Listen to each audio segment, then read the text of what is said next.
Сәлем, сіз білесіз бе? Ғалымдардың айтуы бойынша адамдар миының мүмкіндігін толық қолданбайды. Күнделікті бір нәрсені қайталау және бір сарынды өмір мидың дамуын тежеп тіпті өлтіреді.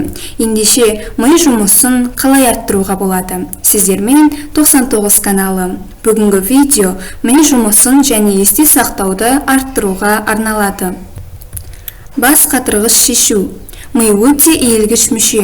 Кез келген ақпаратты қабылдайды, анализ жасайды.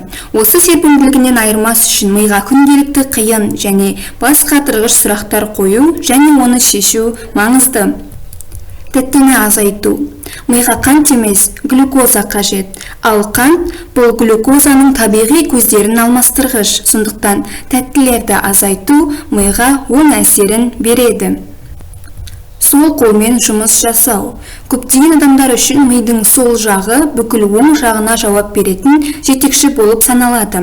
Зерттеулер көрсеткендей, сол жақты басқару дағдыларын дамытуға болады. Адам денесінің екі жағын бірдей басқару қабілеті жеке тұлғаның үйлесімді дамуына ықпал етеді. Аптасына бір рет жаңа жерлерге бару, жаңа нәрсемен айналысу. Сізге бейтаныс нәрселермен танысу қажет. Нәтижесінде жаңа эмоция пайда болады және жаңа нейрондық байланыс орнайды. Тіл үйрену. Шет тілді үйрену Альцгеймердің алдын алады. Сонымен қатар миды дамытуда ең жақсы тәсіл.